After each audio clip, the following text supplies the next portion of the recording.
Desde su independencia hasta la Primera Guerra Mundial, Estados Unidos fue un país neutral y políticamente aislado del resto del mundo. Solo se relacionó a través del comercio.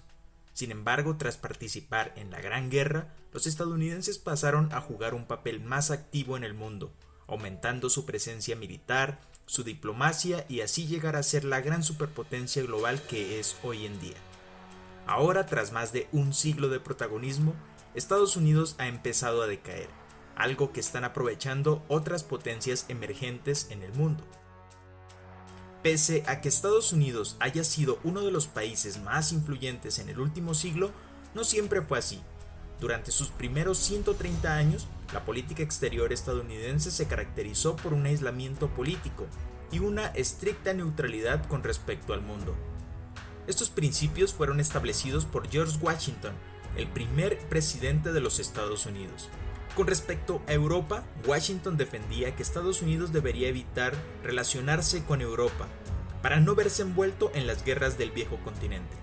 Estos principios se formalizaron en la doctrina Monroe en 1823, resumida en la frase América para los americanos. Aquí pongo un paréntesis. América es un continente que se subdivide en Norte, Centro y Suramérica. Por lo tanto, todos los habitantes del continente deben llamarse americanos. Sin embargo, los que son conocidos internacionalmente como americanos únicamente son los estadounidenses, algo que significa que el continente pertenece a Estados Unidos, en pocas palabras. Bueno, retomando el tema, esta doctrina pretendía evitar que las potencias europeas sigan colonizando América. Estados Unidos anunció que cualquier intervención europea en la región sería considerada como una agresión, dejando sus claras intenciones de convertirse en una potencia dominante en América.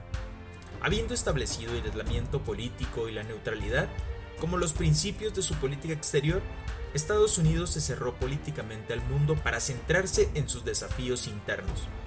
El primero de ellos fue expandirse hacia el oeste, más allá del territorio de las 13 colonias originales. Este expansionismo se legitimó con la doctrina del destino manifiesto, según la cual Estados Unidos era una nación destinada a expandirse desde el Atlántico hasta el Pacífico, para difundir los valores de libertad.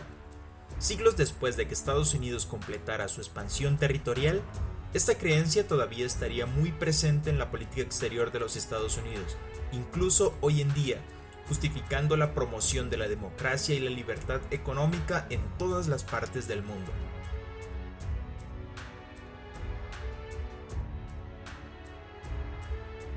Para finales del siglo XIX, además de haberse convertido en una potencia regional en América, Estados Unidos era también una de las mayores potencias económicas del mundo. Su mercado interno, conectado por redes ferroviarias, cables telegráficos y una economía autosuficiente gracias a sus vastos recursos naturales y tierras arables, así como sus numerosos puertos en el Atlántico y en el Pacífico. Además de gozar de la autosuficiencia económica, Estados Unidos contaba con la seguridad de estar situado en medio de dos océanos, en una región estable y lejos de cualquier enemigo. Nada de ello le daba razón a Estados Unidos para verse envuelto en las dinámicas mundiales, motivo por lo que Estados Unidos mantenía un poder militar y una política exterior limitada. Sin embargo, el aislamiento que había permitido prosperar a los Estados Unidos se rompió en 1898, cuando Washington decidió ayudar a la resistencia cubana en su lucha por la independencia de España, con la que Estados Unidos entró en guerra. La cómoda victoria contra España marcó un nacimiento de Estados Unidos como una potencia mundial y la afianzó como una potencia regional en América. Además, España cedió importantes posesiones a los Estados Unidos, en particular Puerto Rico, Filipinas y la isla de Guam. Estos nuevos territorios, junto con la anexión de Hawái ese mismo año, dieron a Estados Unidos la presencia también en Asia, convirtiéndola así en la potencia más importante de la época.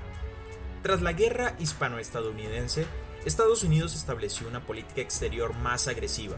Por una parte, pasó a considerar América Latina y el Caribe territorios donde estaría dispuesto a intervenir por la fuerza para proteger sus intereses económicos.